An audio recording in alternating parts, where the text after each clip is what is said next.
Jadi pertanyaannya di titik mana diuji ya? Betul. Jawaban singkatnya adalah di titik persaingan pasar. Karena e-katalog itu pada intinya adalah mekanisme pengadaan yang percaya kepada pasar. Saya challenge dulu ya, apa produk itu harus seragam? Oke. Apa spek itu harus satu? Apa harga itu harus sama? Kan di era pasar yang terbuka sekarang tidak harus begitu. Inti dari cita-cita dulu membentuk e-katalog itu, satu, kita percaya pasar. Karena percaya pasar, maka pengadaan itu harus seperti mengintervensi pasar. Itu kuncinya 3. Satu, dia harus mudah. Mudah itu tidak boleh berbelit-belit, tidak boleh nanya dasar hukumnya apa. Jadi ketika orang ngeklik itu, dia sedang menjalankan dasar hukum itu. Itu mudah. Yang kedua, cepat. Cepat itu tidak bertele-tele. Orang menampilkan barang tertentu dengan spesifikasi tertentu, kemudian harganya dinaikkan, kemudian ya dengan komitmen tertentu dibelanjakan dan seterusnya. Banyak sekali. Malah itu dibeli, tapi bagi-bagi gitu. Paham. Nah, oleh karena itu kami merasa perlu untuk membangun master data produk dan penyedia. Jadi produknya bisa beragam, bisa apapun. Tetapi produk yang akan ditayangkan itu harus diregister, harus ada master datanya.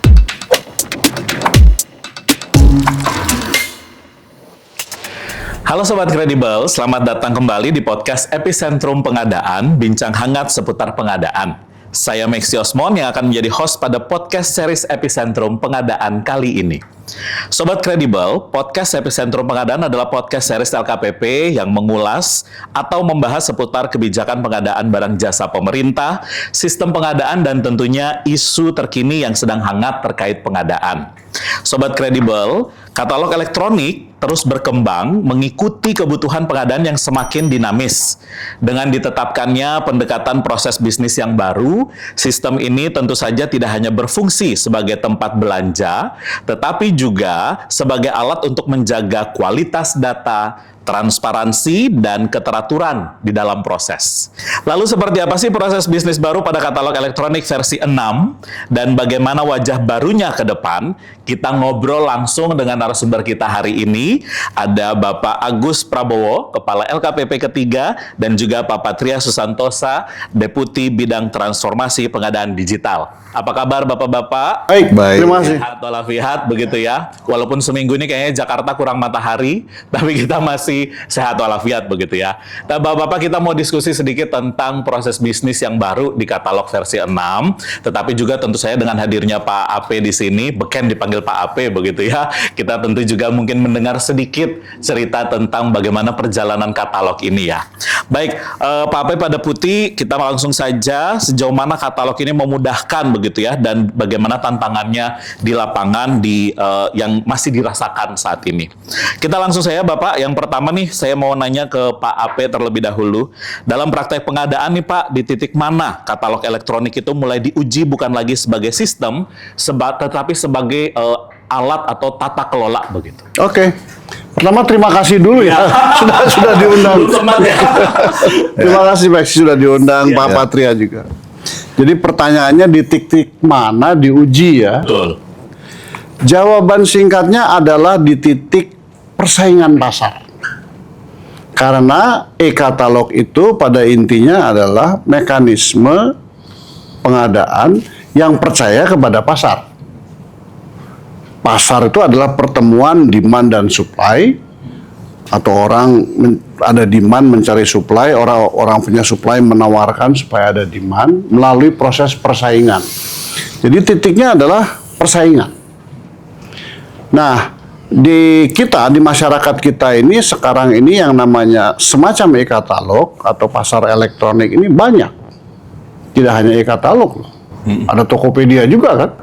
Ada apa lagi tuh? Ada yang orange-orange itu Pak. Ya, kita sebut Shopee. Ya, Shopee. Jadi sebetulnya titik kritisnya adalah ketika e-katalog LKPP dipersaingkan dengan mereka. Mana yang lebih praktis, mana yang lebih mudah, mana yang lebih terpercaya. Itu tantangannya sebetulnya. Waduh, kalau Bapak sendiri berarti memang melihat perkembangannya karena dinamis banget ya Pak, Iya, dari masanya Bapak dan sekarang. Dulu mungkin e-commerce-nya tidak sebanyak sekarang ya Pak, sehingga tidak ada pembanding begitu. Rasanya awal tuh belum ada ya, itu tahun 2012 Tokopedia belum Belum ada. terlalu settle mungkin begitu ya, belum baru mau muncul begitu ya Pak. Iya. Baik. Dan di situ LKPP punya keunggulan karena barang yang dijual itu barang yang dibutuhkan oleh pemerintah yang belum tentu ada di marketplace yang lain. Contohnya alat berat gitu ya, jembatan gantung gitu kan. Iya. Kita punya keuntungan di situ ya. Jadi dari segi produk, komoditi barangkali kita lebih unggul, tapi soal mekanismenya hati-hati, harus bersaing dengan mereka. Kalau dari Pak Deputi mungkin? Ya, terkait dengan ini ya, marketplace. Jadi memang pada saat awal katalog didirikan, marketplace itu totalnya dalam belanja totalnya itu jauh di bawah belanja pemerintah, bahkan jauh di bawah katalog. Karena nilainya pada saat marketplace dimulai itu mungkin masih in total 20-30 triliun begitu ya. Sementara Per tahun ya? per tahun. Sementara belanja pengadaan barang jasa nasional ya angkanya juga sudah mencapai 1.000 triliun. Yang masuk ke dalam katalog mungkin sekitar 50-70 triliun. Jadi sebetulnya memang sangat strategis posisi katalog dan tadi punya keunggulan kompetitif yang tidak bisa dibeli di pasar ya Pak. Ini hanya untuk belanja pemerintah kebutuhan khusus. Itu Mas Maxi. Betul. Nah, kalau kita lihat tadi, kalau kita membandingkan ya, tadi Bapak juga bilang secara sistem mana lebih praktis dan sebagainya kan, berarti kita juga berbicara terkait dengan apa yang ada di dalam, ya kan? Bapak-bapak tadi menyampaikan bahwa kita punya keunggulan nih sebenarnya, bahwa kita punya produk-produk yang di e-commerce lainnya dia nggak punya nih. Nah, berarti ini kan kita berbicara juga tentang data, begitu ya, ada data di sana. Nah, konsekuensi nyata ketika data produk di katalog ini tidak seragam misalnya, dan sulit dibandingkan ini, apa nih kira-kira Bapak-bapak? Saya challenge dulu ya, apa produk itu harus seragam? Oh, oke. Apa spek itu harus satu? Apa harga itu harus sama? Kan di era pasar yang terbuka sekarang tidak harus begitu. Oke, iya. Kalau di pasar komunis atau sosialis barangkali begitu gitu. Ya. Kita kan tidak bisa mendikte pasar sekarang itu. Iya. Jadi justru produk itu memang harus beragam, speknya harus bermacam-macam, harga juga harus bersaing. Oke. Nah, selama semuanya itu terbuka di dalam sistem, kemudian dikembalikan kepada pembeli untuk memilih yang mana. Itulah persaingan pasar itu. Oke, dan mana yang memang juga sesuai dengan kebutuhannya begitu ya. Jadi sebenarnya data boleh saja dia bervariasi begitu ya. Ya, tetapi data tetap penting ya. Oke. Pentingnya untuk apa? Untuk ke depan pemanfaatan AI. Sebab tanpa data yang lengkap, banyak, generik gitu ya, AI nggak akan bisa bekerja. Iya, Gitu. iya. Jadi saya kira data sudah ada, tidak perlu diseragamkan, barangkali tinggal dikumpulkan banyak-banyak saja gitu loh. Oke. Saya kembali sedikit ya. Ya, boleh Pak. Inti dari cita-cita dulu membentuk e-katalog itu, satu, kita percaya pasar. Karena percaya pasar, maka pengadaan tuh harus seperti mengintervensi pasar. Itu kuncinya 3. Satu, dia harus mudah. Mudah itu tidak boleh berbelit-belit, tidak boleh nanya dasar hukumnya apa. Jadi ketika orang ngeklik itu, dia sedang menjalankan dasar hukum itu. Itu mudah. Yang kedua, cepat.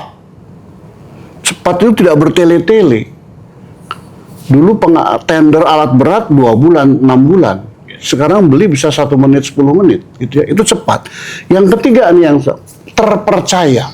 Oke. Jadi terpercaya itu speknya jelas, harganya terbuka, siapa penyedianya jelas, delivery sistemnya Oke. oke gitu. Nah, dari 3 itu, yang nomor 3 tadi terpercaya itu dulu dikurasi oleh LKPP. Ke depan harus diambil alih oleh AI. Dengan teknologi lah. Iya. Nah, si AI ini membutuhkan data tadi. Ya. Gitu ya. Sebagai baseline-nya Iya, dia. iya. Tanpa itu tidak bisa bekerja AI. Betul. Gitu. Jadi sekarang selain mudah cepat, terpercaya, juga harus datanya harus berlimpah. Mudah, cepat, terpercaya, dan datanya harus memang berdasarkan kurasi yang itu memang tidak terlepas berarti dari pengelolaan di kita misalnya Ya. Mungkin ada tambahan sedikit dari Pak Deputi? Ya, itu sejalan dengan apa yang sedang kita gencarkan. Jadi sebetulnya kalau Mas Meksy lihat lagi gitu ya, kenapa sekarang pengadaan itu kita shifting dari tendering ya, zaman dulu ke purchasing atau ke belanja. katalog. Sebetulnya salah satunya supaya pengadaan itu sangat mudah, semudah belanja di marketplace. Semangatnya kan begitu. Iya. Nah, kenapa dimudahkan? Supaya belanja sebesar apapun atau sekecil apapun itu bisa dieksekusi dengan digital. Nah, kenapa harus digital? Selain transparan, sebetulnya tadi yang terpenting itu kita akan punya banyak data yang bisa kita tambang untuk perbaikan kebijakan pengadaan ke depan. Bisa kita olah untuk menilai atau menganalisis belanja strategis nasional atau pemerintah itu seperti apa, sehingga harus tumbuh industri seperti apa. Nah, tanpa tercapture secara digital, itu juga kita akan kesulitan begitu ya membuat strategi maupun kebijakan pengadaan ke depan. Begitu ya. Nah, selain itu juga nanti data akan dimanfaatkan untuk memvalidasi atau mengintervensi pasar, sehingga misalnya ya prakteknya sekarang aja di lapangan.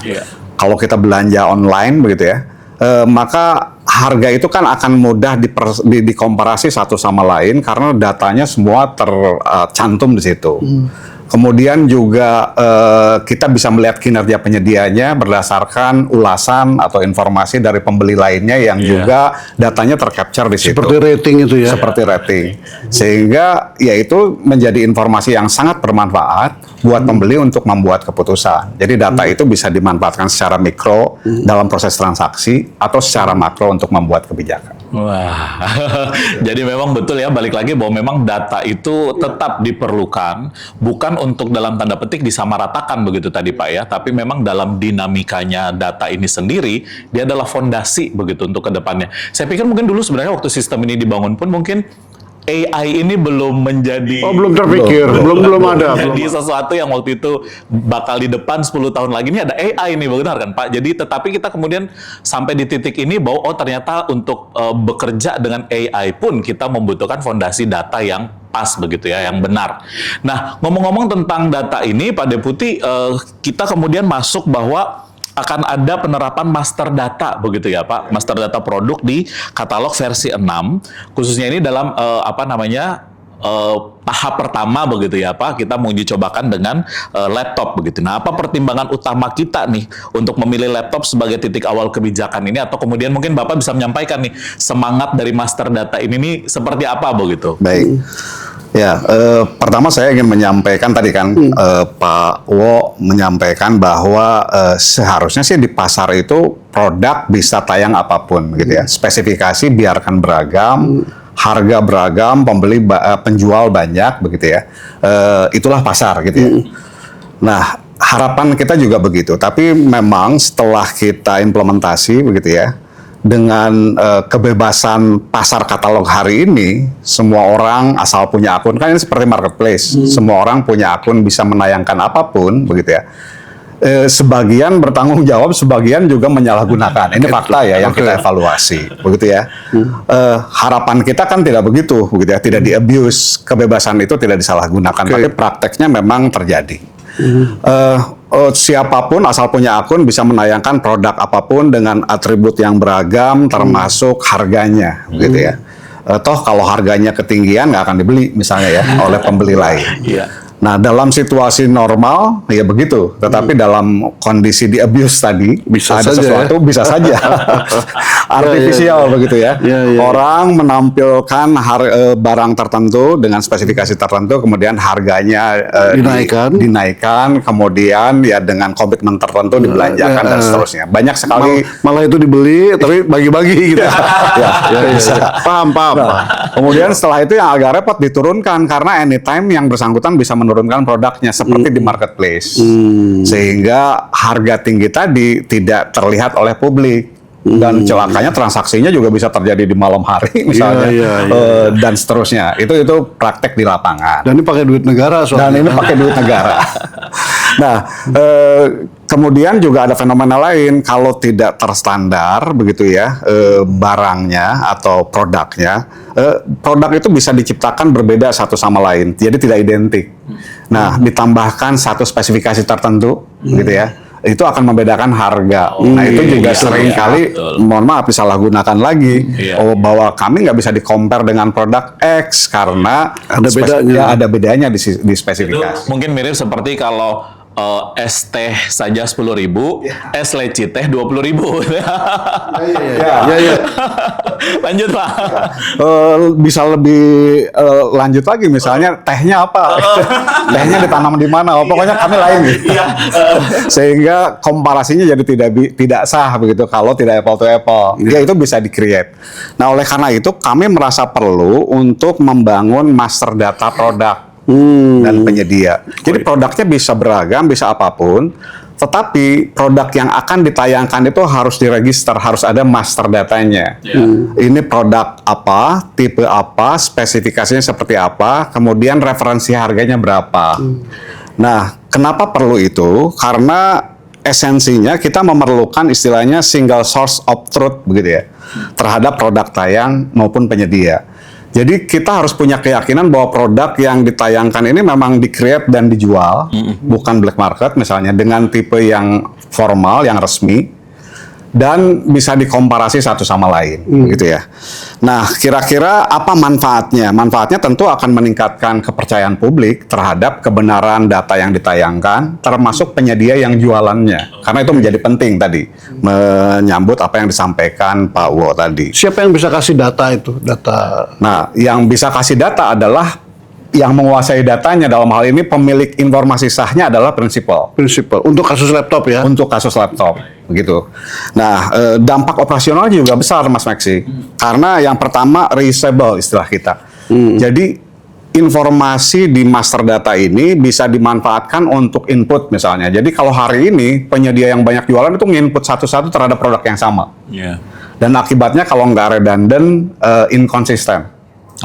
Misalnya produk X, merek X tipe Y itu hard disknya 1 tera, ya dia bisa tulis 2 tera gitu. Padahal tipe yang resmi bukan begitu. Karena gara-gara salah input. Dan itu bisa jadi implikasinya adalah ke persaingan harga, katakanlah. Betul. Sehingga mungkin ketika misalnya ya Pak, ada orang di luaran sana begitu ya, masyarakat secara umum yang mungkin tidak paham pola di dalam e-commerce dengan yang tadi Pak, maka kesan mungkin bahwa jangan-jangan mahal nih begitu ya Pak. Memunculkan kesan misalnya mahal nih katalog begitu. Karena misalnya tadi ya kita walaupun punya keunggulan, kita katakanlah jadi e-commerce yang pemerintah belanja di situ. Kan sama nih kayak kita yang anak-anak muda juga kalau mau belanja di e-commerce yang di luar sana kan pasti membandingkan tuh yang murah di yang logo hijau apa yang di orange nih begitu ya. Nah, mungkin sebenarnya master data ini juga termasuk untuk menjawab itu ya Pak Deputi. Tadi yang pertama kan istilah saya reusable. Reusable itu bisa digunakan untuk input penyedia, itu bisa digunakan kembali lah, nggak usah diinput dari awal gitu ya. Terhadap produk yang akan dijual. Jadi dia tinggal memasukkan ID-nya, itu keluar tuh seluruh atributnya dan sama dengan data induk dengan master data. Reusable yang kedua bisa digunakan untuk kurasi. Bayangkan mahalnya kurasi hari ini. Jadi setiap produk yang tayang, kan produk itu sebetulnya sama ya atributnya. Misalnya punya TKDN nggak produk ini? TKDN-nya berapa? Nah itu dikurasi di awal. Nah setiap produk lain akan ditayangkan itu dikurasi kembali. Dan kalau produk yang sama ditayangkan oleh 100 atau 1000 penyedia, maka harus ada 1000 kurasi. Nah sekarang cukup masternya saja yang dikurasi. Benar nggak produk X tipe Y ini TKDN-nya sekian? Kalau checklist maka penjual yang akan menggunakan ID produk ini ya mendapatkan seluruh informasi di master produk. Tentu akan memudahkan proses kurasi dan itu akan tadi memperbaiki kepercayaan publik terhadap kualitas data yang ditampilkan di katalog. Nah kemudian yang ketiga, selain reusable juga comparable pastinya. Karena harusnya kan komparasi itu apple to apple begitu ya. Harus persis sama itu sehingga kita bisa meyakini oh harganya memang sekian. Nah kalau spesifikasinya tidak identik, itu memang agak sulit diperbandingkan. Nah, begitu menggunakan master data yang sama, yaitu komparasinya akan jauh lebih mudah. Terakhir discovery-nya. Jadi pada saat orang nyari produk itu tertelusur dengan mudah. Karena hari ini yang terjadi kalau tidak ada master data, ngomong laptop saja penamaannya bisa beragam gitu ya. Ada yang nulis laptop, ada yang nulis notebook, ada yang nulis mungkin kalau jadul komputer jinjing gitu. Ya. Namanya bisa aneh-aneh dan nggak ketemu katanya. Ya memang dia nulisnya bukan laptop begitu ya. Karena suka-suka kan itu free text. Kalau tidak ada master data kan orang free text. Saya mau jualan komputer jinjing apa. Ternyata modusnya yang nggak mau di search justru. Sehingga dia bisa menayangkan dengan dengan harga yang tinggi dan seterusnya ya. Bisa saja terjadi demikian. Nah itu salah satu keuntungan. Keuntungan strategisnya apa? Ya kebutuhan pemerintah relatif terstandar begitu ya. Kemudian yang kedua akan menjadi analisis strategis nasional, misalnya tadi untuk konsolidasi, Mas Meksi. Oh ternyata kebutuhan laptop untuk pemerintah itu adalah tipe ini, gitu ya. Sehingga kita akan memudahkan konsolidasinya, belanjanya dikumpulkan, harapannya kita mendapat harga yang jauh lebih efisien. Kenapa laptop yang dijadikan pilot? Nah, kenapa laptop itu pertama? Secara belanja ternyata nilainya strategis, Pak Wo. Jadi itu masuk top 3 volume belanja nasional. Selain pengiriman, yang pertama itu pengiriman. Yang kedua laptop itu 360.000 tahun lalu, Pak. Volumenya ya, bukan nominalnya. Yang ketiga itu ATK. Dan laptop itu besar tadi. Yang kedua reusable, repeat ya. Pasti tiap tahun itu belanja terus ya. Sebesar itu. Nah, yang lainnya adalah karena ini kita akan membentuk master data, spesifikasinya juga relatif global, terkendali lah gitu. Terkendali. Tidak aneh-aneh. Oke. Selanjutnya juga ekosistem penyedianya relatif baku atau rapih lah struktur pasarnya. Dari mulai prinsipal sampai ke resellernya itu clear begitu ya. Benar. Tidak seperti produk lainnya. Jadi artinya di situ yang harus jujur memberikan master data adalah si prinsipal. Nah, ini tadi Pak Deputi juga menyampaikan ya, Pak Wo, kalau memang beban terkait dengan data untuk produk misalnya laptop itu diberikan kepada prinsipal begitu. Nah, tadi pertimbangannya apa aja nih Pak Patria terkait dengan prinsipal yang diberikan beban tanggung jawab untuk memberikan informasi terkait produknya? Ya pertama tadi balik lagi filosofi dasarnya yang paling paham informasi produk adalah pembuatnya, kira-kira begitu Mas Meksi ya. Filosofi dasarnya kan yang lain itu justru memanfaatkan informasi yang di-provide oleh prinsipal begitu ya. Jadi menurut kita yang paling tahu ya pembuatnya sendiri. Pemilik sah informasi terhadap produk ya adalah prinsipal dengan segala kewenangan, izin dan seterusnya begitu ya. Jadi menurut kami sih prinsipal yang paling layak begitu ya untuk menginput produk beserta atributnya. Jadi dia tahu produk apa yang keluar hari ini, tipenya seperti apa, variannya apa. Ya itu sangat spesifik begitu ya. Kalau keluar langsung dari prinsipal. Kalau ada perubahan juga prinsipal yang harus berubah. Ya. Gitu. Bahkan harganya. Selain itu juga tadi rantai pasoknya juga prinsipal paham kan. Kalau kita masih harus belajar, kalau ini dia tahu persis. Oh bahwa produk kami ini distributornya siapa, kemudian resellernya siapa. Satu merek tuh satu prinsipal. Ya, satu merek kita berharap satu prinsipal supaya tidak ada perbedaan harga begitu ya. Meskipun ini kami sedang belajar Pak Wo ya. Jadi kan ada market sounding. Ada beberapa produk yang bisa terjadi begitu ya. Untuk cash tertentu itu ada dua prinsipal atau dua pemegang merek. Dua pemegang. Betulan nggak ada di Indonesia. Oke. Nah itu sedang kita coba carikan solusinya nih Pak. Betul. Memang berarti dengan master data ini pun sendiri ya Pak Deputi dinamikanya juga cukup ini ya. Tadi ya kayak Pak Deputi sampaikan bahwa ini ada juga nih case tertentu bahwa yang pegang license-nya misalnya itu ada dua nih. Berarti mungkin ke depannya master data pun akan berkembang begitu ya Pak, menyesuaikan dengan bagaimana pasar. Balik lagi nih Pak tadi bahwa semangatnya adalah untuk memperbaiki katakanlah anggapan publik bahwa barang di katalog itu mahal begitu. Nah, mungkin Bapak boleh meng-highlight kembali bahwa dengan adanya master data ini harapannya bahwa kita bisa menjawab pertanyaan ataupun diskusi hangat di publik begitu bahwa katalog mahal begitu. Gimana Pak? Nah, dalam kasus master data laptop paling tidak menurut saya sih ada 3 hal yang bisa quote unquote menormalisasi harga ya. Oke. Pertama dengan prinsipal yang input produk termasuk harga atau referensi harga itu akan menjaga ya semahal-mahalnya itu tidak akan melampaui katakanlah harga eceran tertinggi gitu ya. Karena bahkan sudah ada plafonnya untuk harga yang wajar versi prinsipal. Itu yang pertama. Kalau sekarang kan tanpa itu betul-betul bebas begitu ya. Jadi betul-betul tergantung keputusan pembeli. Nah, kalau sekarang paling tidak ada pagarnya.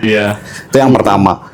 Yang kedua, dengan standar produk, yaitu tadi komparasinya akan jauh lebih baik begitu ya, sehingga fair untuk membandingkan harga produk yang sama atau tipe yang sama berapa. Karena kalau masih berbeda spesifikasinya atau tidak ada standarnya, itu tadi selalu ada alasan produk kami tidak identik begitu ya, sehingga tidak bisa dibandingkan persis karena nggak apple to apple. Betul. Jadi komparasinya lebih baik.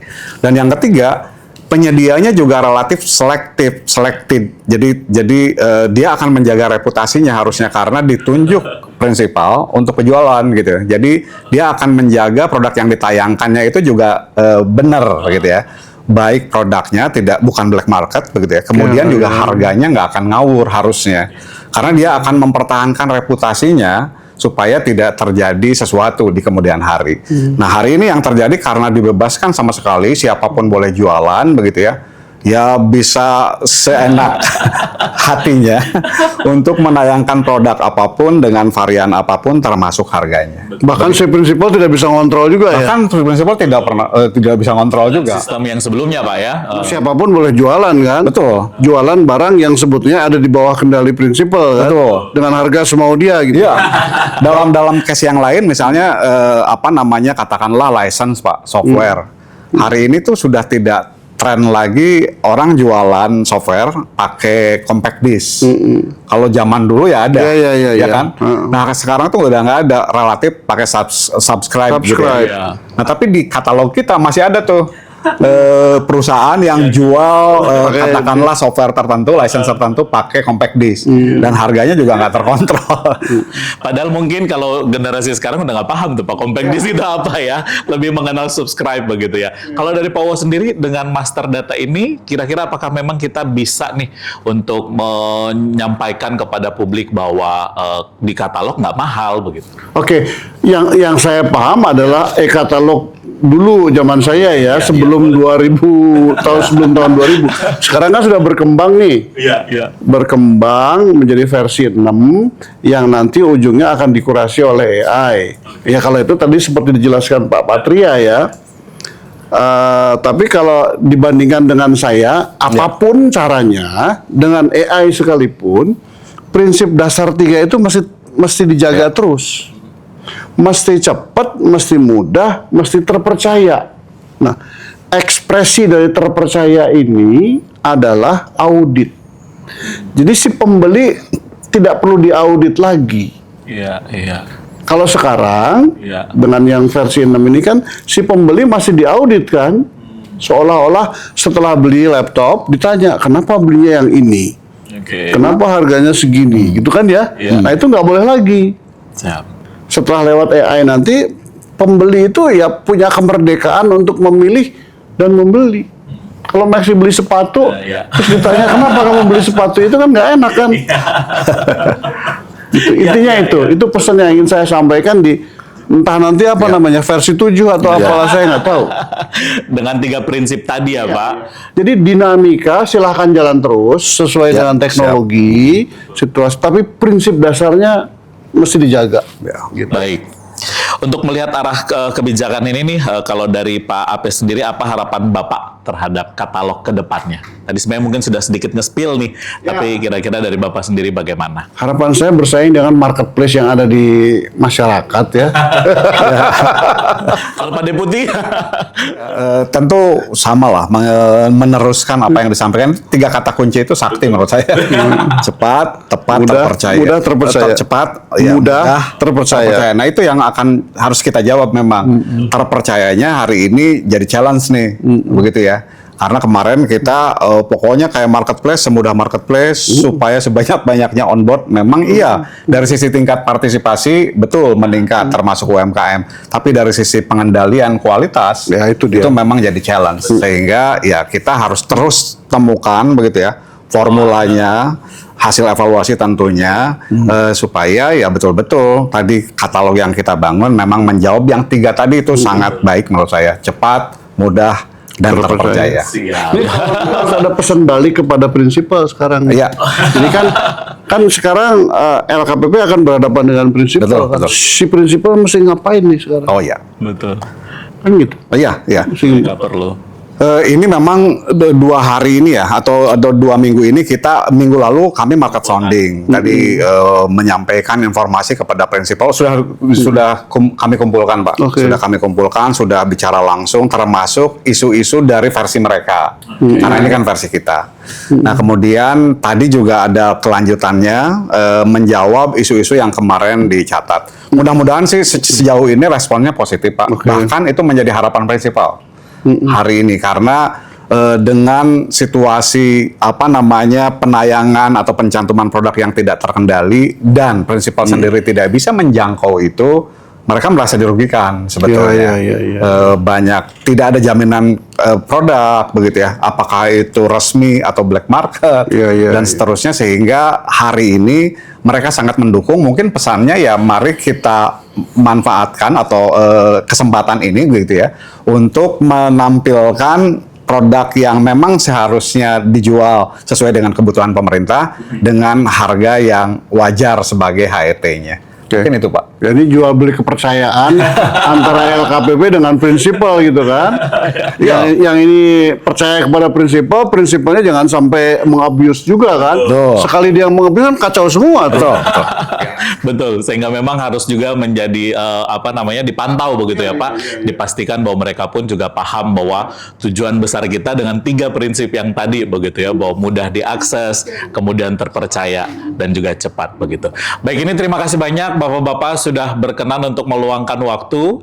Kita terbatas dengan waktu podcast kita, namun mudah-mudahan tadi sudah cukup banyak menjawab. Yang pertama tadi dari pandangan dari Pak AP sendiri ya, Pak Agus Prabowo, terkait dengan semangat dari katalog elektronik yang harus terus dijaga. Lalu kemudian dari Pak Deputi tadi juga menyampaikan terkait dengan ada proses bisnis yang baru di katalog. Mudah-mudahan ini juga bisa menjawab diskusi hangat di luar sana.